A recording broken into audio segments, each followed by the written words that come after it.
ಒಂದು ಅಚ್ಚರಿಯ ಸಂಗತಿ ಕಾಣುತ್ತೆ. ಜಲಸ್ಫೋಟ ಅಂತ ಹೇಳಿದ್ದೆ ನಾನು, ಅಲ್ಲಿ ಒಂದು ಆಗ ಲಕ್ಷಣ ಇದೆ. ಈ ಎರಡು ಸೇರಿ ಮನುಷ್ಯರೇ ಮಾಡೋದಲ್ಲಿ ಕೆಲವೊಂದು ಹೇಳೋಕ್ಕೆ ಹೆದರಿಕೆ ಆಗುತ್ತೆ. ಪರಿಹಾರ ಏನೆಲ್ಲ ಭಗವಂತನ ಧ್ಯಾನ ಮಾಡಬೇಕು ಅಷ್ಟೇ.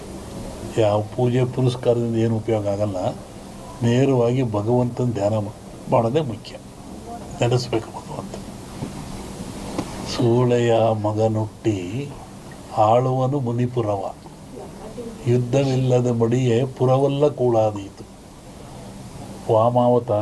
ವಿಷ್ಣು ವಾಮಾವತಾರದಲ್ಲಿ ವಾಮನ ಭೂಮಿ ಕೇಳಿದ, 3 ಅಡಿ ಭೂಮಿ ಕೇಳಿದ, ಎಲ್ಲ ಉಳಿತು. ಅಮೇರಿಕಾ ದೇಶದಲ್ಲಿ ಅಲ್ಲೇ ತುಳಿದವನ್ನ ವಾಮನ ವಿಷ್ಣು ವಾಮಾವತಾರದಲ್ಲಿ ಬಲಿಯ, ಅದನ್ನು ಮುನಿಪುರ ಅಂತ ಕರೆದರು. ಏನ್ಸಂಡ್ ಇಂಡಿ ಹಿಸ್ಟ್ರಿ ಒಳಗೆ ಅಮೇರಿಕವನ್ನು ಮುನಿಗೆ ದಾನ ಕೊಟ್ಬಿಟ್ಟನಲ್ಲ ಅವನು, ವಾಮನಿಗೆ ದಾನ ಕೊಟ್ಟನಲ್ಲಪ್ಪ, ಅದು ಮುನಿಪುರ ಅಂತ. ಯುದ್ಧವಿಲ್ಲದ ಮಡಿಯ ಪುರವಲ್ಲ ಕೂಳಾದೀತು ಅಂತ. ಮುನಿಪುರ ಅಂದರೆ ಅಮೇರಿಕವನ್ನು ಮುನಿಪುರ ಅಂತ ಕರೀತಾರೆ. ಅದು ಅಮೇರಿಕ ಒಂದು ದೇಶದಾಗಿಲ್ಲ, ಎಲ್ಲರೂ ಸೇರ್ಕೊಂಡ್ರದಲ್ಲಿ. ಶ್ರಾವಣದ ಮೇಲೆ ಹೇಳ್ತೀನಿ ಅದ್ರ ಬಗ್ಗೆ. ಹೇಳಿದ್ದೀನಿ, ಇನ್ನೂ ನೋಡ್ತಿರ್ಬೇಕಾರೆ. ಹಿಂದೆಲ್ಲ ಹೇಳಿದ್ನಲ್ಲ, ಮೊನ್ನೆ ಹೇಳಿದ ಕೆಲವು ಮುಳುಗ್ತವೆ ದೇಶಗಳು, ಕೆಲವು ಹೇಳ್ತವೆ, ಹೊಸ ರಾಜ್ಯಗಳು ಉತ್ಪತ್ತಿ ಆಗ್ತವೆ ಅಂತ ಮೊನ್ನೆ ಹೇಳಿದ್ನಲ್ಲ. ಮತ್ತು ಮದ್ದಿಲ್ಲದ ಕಾಯಿಲೆ ಬರುತ್ತೆ, 5 ವರ್ಷ ಇರುತ್ತೆ ಕಾಯಿಲೆ ಅದು. ಮತ್ತು ಕೊರೋನಾ ಬಂತು, ಇದು ಇನ್ನೊಂದು ರೂಪವನ್ನು ತಾಳುತ್ತೆ. ಆದರೆ ಸಾವು ನೋವು ಕಮ್ಮಿ, ಕಾಯಿಲೆ ಮಾತ್ರ ಈ ಸಂವತ್ಸರದಲ್ಲಿದೆ. ಹೊಸ ರೋಗ ಉತ್ಪತ್ತಿಯಾಗಿ ಉಸಿರಿಗೆ ಸಂಬಂಧಪಟ್ಟದ್ದು ಜನ ಆ ಥರ ಸಾಯ್ತಾರೆ. ಆ ಭೂಮಿ ಹೇಳಿದ, ಭೂಮಿ ಗುಡ್ಡ ಬಿಡಿ ಉಳ್ತವೆ ಅಂತ ಹೇಳಿದ್ದು ನಾನು.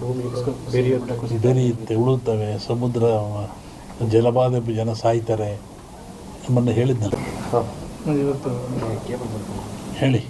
ಸಚಿವರು ಭೇಟಿ ಕೊಟ್ಟವರು ಕೇಂದ್ರ ಸಚಿವರು ಅವರು ಸೋಮಣ್ಣವರು ಸುಮಾರು 30-40 ವರ್ಷಗಳಿಂದ ಇಲ್ಲಿಗೆ ಬರ್ತಾ ಇದ್ದಾರೆ.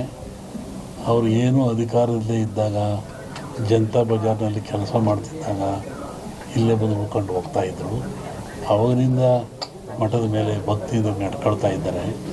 ಮೊನ್ನೆ ತುಮಕೂರ ಗೆದ್ದೆ ಮಂತ್ರಿ ಆದೇ ಬರೋಕ್ಕಾಗಿಲ್ಲ, ಮಠಕ್ಕೆ ಬರ್ತೀನಿ ಅಂತವ್ರು ಅದನ್ನೇ ಬಂದರು. ಈಗಲೂ ಅದನ್ನೇ ಹೇಳ್ತಾಯಿದ್ರು, ನಾನು ಜೀವನದಲ್ಲಿ ಮಠ ಬರ್ತಿಲ್ಲ, ಏನಾರ ಅನ್ನ ತಿಂದು ಇಲ್ಲಿಂದ ನಾನು ಭಕ್ತ ಬಂದು, ನಾನು ಭಕ್ತಿಯಿಂದ ಬಂದಿದ್ದೀನಿ, ಮಂತ್ರಿಯಾಗಿ ಬಂದಿಲ್ಲ, ಶಿಷ್ಯನಾಗಿ ಬಂದಿದ್ದೀನಿ ಅಂತ ಹೇಳಿದರು. ಹಂಗೆ ಅವ್ರು ಒಳ್ಳೆಯದಾಗಲಿ, ಯಶಸ್ಸಾಗಲಿ ಅಂತ ಹಾರೈಸ್ತೀವಿ. ಸಂಕ್ರಾಂತಿ ಕಳೆದ ಮೇಲೆ ಒಂದು ಯೋಗ ಇದ್ದಂಗೆ ಕಾಣಿದೆ. ಇವರಿಗೆ ಅಂತಲ್ಲ, ರಾಜ್ಯ ಮಟ್ಟದಲ್ಲಿ ಒಂದು ಉನ್ನತ ಯೋಗ ಅವಕಾಶ ಇದೆ. ಹೋಗಿದ್ದಾರಲ್ಲ, ಅದು ರಾಜ್ಯದ ಮಟ್ಟದ್ದು. ನಿಮ್ಮ ರಾಜ್ಯದ ಮಟ್ಟಕ್ಕೆ ಸಂಕ್ರಾಂತಿ ಮೇಲೆ ರಾಜಕೀಯ ವಿಪ್ಲವ ಆಗೋ ಲಕ್ಷಣ ಇದೆ. ನಾನು ಮೊದಲೇ ಹೇಳಿದ್ದೆ, ಯುದ್ಧಗಳಾಗ್ತದೆ, ಜಲಪ್ರಳಯವಾಗ್ತದೆ, ವಾಯುಪ್ರಳಯ ಆಗ್ತದೆ, ಭೂಪ್ರಳಯವಾಗ್ತದೆ, ಎಲ್ಲ ಜನ ಸಾಯ್ತಾರೆ, ಆಕ್ರಮಣ ಹೆಚ್ಚಾಗ್ತವೆ, ಮೇಘ ಸ್ಫೋಟ ಆಗ್ತದೆ ಅಂತ ಹೇಳಿದ್ದೆ ನಾನು. ಇನ್ನೂ ಒಂದು ಮೇಘ ಸ್ಫೋಟ ಆಗೋದ್ರಿದೆ, ಊಹಿಸಲಾರದ ಒಂದು ದುಃಖ ಈ ಭಾರತಕ್ಕೆ ಬರ್ತದೆ. ಪ್ರಕೃತಿದತ್ತವಾಗಿ ಆಗ್ತದೆ ಮೇಘ ಸ್ಫೋಟ. ಅದನ್ನು ಹೇಳಿದ್ದೆ ಮನೆಯಲ್ಲೂ ಹೇಳಿದ್ದೆ ನಾನು ಮನೆಯಲ್ಲಿ. ಒಟ್ಟಿಗೆ ಜನಜೀವನ ಅಸ್ಥಿರ, ಯಾವಾಗ ಮನೆಗೆ ಬರ್ತಾನೆ ಹೋಗ್ತಾನೆ ಅಂತ ಹೇಳೋದು ಕಷ್ಟ. ಅಸ್ಥಿರ ಇನ್ನೂ ಜಾಸ್ತಿ ಆಗ್ತದೆ. ಅದರಲ್ಲಿ ಅರಸನಾಲಯಕ್ಕೆ ಕಾರ್ಮೋಡ ಕವಿದೀತು. ಅದು ರಾಜ್ಯಕ್ಕೂ ಇದೆ, ಸೆಂಟ್ರಲ್ಗೂ ಇದೆ. ಹಿಂದೆ ಹೇಳಿದ್ದು 2-3 ಜನ ಪ್ರೈಮ್ ಮಿನಿಸ್ಟರ್ ಕೊಲೆ ಆಗ್ತಾರೆ, ಸಾಯ್ತಾರೆ ಅಂತ, ಅದು ಆಗ್ತದೆ. ಸಂವತ್ಸರ ಪರದಲ್ಲಿ ಕಷ್ಟ, ಬಡ ಲಕ್ಷಣ. ದ್ವೇಷ, ಅಸೂಯೆ, ಈ ಮಧ್ಯೆ 1-2 ಬಲಿ ಆಗ್ತಾರೆ. ಹೇಳಿದ್ದಲ್ಲ, ಸಂಕ್ರಾಂತಿ ಮೇಲೆ ವಿಪ್ಲವ ಆಗೋ ಲಕ್ಷಣ ಇದೆ. ಇಲ್ಲ ಸರ್, ಸಿದ್ದರಾಮಯ್ಯಗೆ ತೊಂದರೆ ಇಲ್ಲ, ಮೂಡ ಬರುತ್ತೆ, ಮೂಡ ಹೋಗುತ್ತೆ ಅಷ್ಟೆ. ಏನು ಆಶೀರ್ವಾದ ಬಂದಿಲ್ಲ, ಆಶೀರ್ವಾದ ಆಗ್ತದೆ. ಈಗ ನಮ್ಮ ಸಂಕೇಶ್ವರ ವರ್ಷಕ್ಕೋಸ್ಕರ ಕರೆಸ್ತಾರೆ. ಹೋದವರಲ್ಲಿ ಬಂದಿದ್ದೆ,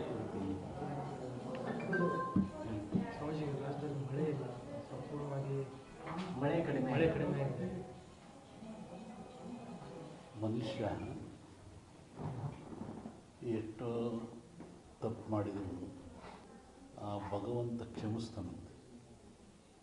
ಮನುಷ್ಯ, ಪ್ರಾಣಿ, ಭೂಮಿ ಏನು ಮಾಡಿದರೂ ಸೃಷ್ಟಿಕರ್ತ ಅವನೇ ಅಲ್ಲದೆ ಅವನು ಕ್ಷಮಿಸ್ತಾನಂತೆ. ಆದರೆ ಮನುಷ್ಯ ಮಾಡಿದ ಕರ್ಮಗಳು ಅವನು ಕ್ಷಮಿಸಲ್ವಂತೆ. ಭಗವಂತ ಕ್ಷಮಿಸಿದರೂ ಮನುಷ್ಯ ತಾನು ಮಾಡಿದ ಕರ್ಮಗಳನ್ನು ಅವೇ ಕ್ಷಮಿಸಲ್ಲ. ಹಾಗಾಗಿ ಮನುಷ್ಯನ ಕರ್ಮಬಾಧೆಗಳು ಹೆಚ್ಚಾದಾಗ ಇವೆಲ್ಲ ಸಾಮೂಹಿಕವಾಗಿ ಅನುಭವಿಸಲೇಬೇಕಾಗ್ತದೆ. ಹಾಗೆ ಮಳೆ ಬೆಳೆ, ಭೂಕಂಪಗಳು, ಅರ್ಥಕ್ವಿಕ್ಗಳು ಅಥಾವ್ರು ನಡೀತಾ ಇರ್ತವೆ. ಏನೂ ಆಗಲ್ಲ, ಬರುತ್ತೆ, ತಮಾಷೆ ಅಂತ ಬರುತ್ತೆ, ಮಳೆ ಏನು ತೊಂದರೆ ಇಲ್ಲ. ಅಲ್ಲ, ಈ ಬಾರಿ ಏನಾದರೂ ಇದೇ ಪರಿಸ್ಥಿತಿ ಮುಂದುವರಿಯುತ್ತೆ? ಇಲ್ಲ, ಚೆನ್ನಾಗಿ ತೊಂದರೆ ಏನಾಗಲ್ಲ. ಬರಗಾಲ ಛಾಯೆ ಅವಶ್ಯ ಇರ್ಬೋದು, ಅನುಕೂಲ ಆಗುತ್ತೆ. ಆ ಥರ ಹೇಳ್ಕೊಂಡು ಮಟ್ಟಕ್ಕೆ ಏನಿಲ್ಲ, ಚೆನ್ನಾಗಾಗುತ್ತೆ. ಮೊನ್ನೆ ವಸತಿ ಹೇಳಿದ್ವಲ್ಲ, ಬೆಳಗಾವಿನಲ್ಲಿ ಶ್ರಾವಣ ಮಧ್ಯಭಾಗದಲ್ಲಿ ಮಳೆ ಬರ್ತಾರೆ. ನೀವು ಉತ್ತರ ಕರ್ನಾಟಕದಲ್ಲಿ ಆಯಿತು, ಎಲ್ಲ ಕಡೆಗೆ ಆಯ್ತಲ್ಲ. ಈಗ ಅಮಾವಾಸ್ಯೆ ನಂತರ ಇದು ಬರುತ್ತೆ, ತೊಂದರೆ ಇಲ್ಲ. ಅಮಾವಾಸ್ಯೆ ನಂತರ ಈ ಕಡೆ ಈಗ ರಾಜಕೀಯದಲ್ಲಿ ಬೇರೆ ಬೇರೆ ರೀತಿಯ ಬೆಳವಣಿಗೆಗಳು ನಡೆದವು. ಮೈತ್ರಿಗಳು ಯಾವ್ಯಾವ ಪಕ್ಷಗಳು ಲೋಕಸಭಾ ಚುನಾವಣೆ ಹಿನ್ನೆಲೆ ಲೋಕಸಭಾ ಚುನಾವಣೆ ಪೂರ್ವದಲ್ಲಿ ಈ ಬಗ್ಗೆ ಅದು ಬಂದಾಗ ಹೇಳೋದಂತ ಈಗ ಏನದು ಅವಶ್ಯಕತೆ ಇಲ್ಲ. ಅದು ಇನ್ನೇನು ಬಂದೇ ಬಿಡುತ್ತೆ ಹೇಳೋದು ಇನ್ನೊಂದ್ಸತಿ ಗೊತ್ತಿಲ್ಲ ಅವಾಗ. ಅಲ್ಲ, ಇದೇ ಪರಿಸ್ಥಿತಿ ಕಂಟಿನ್ಯೂ ಆಗುತ್ತೋ ಲೋಕಸಭೆಯಲ್ಲಿ ಏನಾದರೂ ಬದಲಾವಣೆ ಕಾಣಬಹುದು?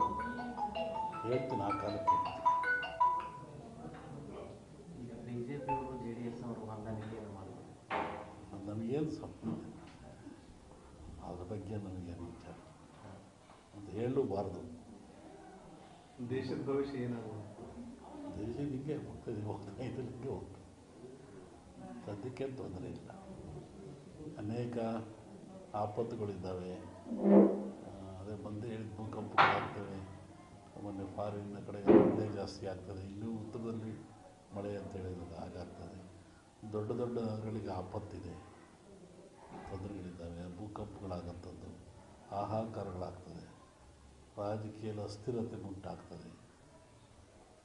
ಅವಾಗಿರೋದೇ ಪ್ರಾಕೃತಿಕವಾಗಿ ದೋಷಗಳು ಇರ್ತದೆ. ರಾಜಕೀಯ ಅಸ್ಥಿರತೆ ಅಂದ್ರೆ ಅದನ್ನು ಸ್ವಲ್ಪ ಬಿಡಿಸಿ ಹೇಳಿದ್ರೆ ಹೆಂಗಿರುತ್ತೆ? ನೀವೇ ನೋಡುವಂತೆ ನಿಮಗೆ ಗೊತ್ತಾಗುತ್ತೆ. ಯಾವ ರೀತಿ ರಾಷ್ಟ್ರ ರಾಜಕೀಯದಲ್ಲಿ ಅಸ್ಥಿರತೆ ಉಂಟಾಗ್ತದೆ? ಎರಡರಲ್ಲೂ ಇದೆ. ರಾಷ್ಟ್ರ ರಾಜ್ಯ ಎರಡರಲ್ಲೂ ಅಸ್ಥಿರತೆ ಕಾಣುತ್ತೆ. ಎಲ್ಲ ಕಡೆ ಈ ಧರ್ಮದ ವಿಚಾರ ಸಾಕಷ್ಟು ಚರ್ಚೆಗೆ ಆಗ್ತಿದೆ. ಆದರೆ ಸನಾತನ ಧರ್ಮ ವಿಚಾರವಾಗಿ ಚರ್ಚೆ ಆಗ್ತದೆ. ಅವರವ್ರ ಧರ್ಮ ಅವ್ರಿಗೆ ದೊಡ್ಡದು. ಇದು ಭಾರತದಲ್ಲಿ ಸೆಕ್ಯುಲರಿಸಮ್, ಜಾತ್ಯತೀತವಾದ ಇದೆ. ಮತ್ತು ಅವರ ಧರ್ಮಕ್ಕೆ ನೋವಾದಾಗ ಅವರು ವ್ಯಕ್ತಪಡಿಸೋದು ಸಹಜ, ಅದು ತಪ್ಪೇನಲ್ಲ. ಅದ್ರ ಬಗ್ಗೆ ನಾವು ಯಾವುದೇ ಪರ ವಿರೋಧ ಹೇಳುವಂಥದ್ದು ವಿಚಾರಲ್ಲ. ಒಂದು ಸಲವನ್ನು ಎಲ್ಲ ದೇಶಕ್ಕೂ, ಎಲ್ಲ ಮನೆತನಕ್ಕೂ, ಎಲ್ಲ ಜನಕ್ಕೂ ತನ್ನದೇ ಆದ ಧರ್ಮ, ನೀತಿ, ಪರಂಪರೆ ರೂಢಿ ಇರ್ತದೆ. ಅದು ನೋವಾದಾಗ ಎಲ್ಲರಿಗೂ ನೋವಾಗ್ತದೆ. ಹಾಗೆ ರಾಷ್ಟ್ರಕ್ಕೂ ಒಂದು ಧರ್ಮ, ನೀತಿ ಇದೆ ಮತ್ತು ಎಲ್ಲ ಜನಾಂಗಕ್ಕೂ ಇದ್ದಾವೆ. ಅದನ್ನು ನಾವು ತಿರಸ್ಕರಿಸಬಾರ್ದು, ಹೆಚ್ಚಿನ ಪ್ರೋತ್ಸಾಹನೂ ಕೊಡಬಾರ್ದು. ಅದು ಹೆಂಗೂ ನಡ್ಕೊಂಡು ಹೋಗ್ತಾ ಇರ್ತದೆ. ಅಲ್ಲ, ಅದು ಧರ್ಮದ ವಿಚಾರ ರಾಜಕೀಯ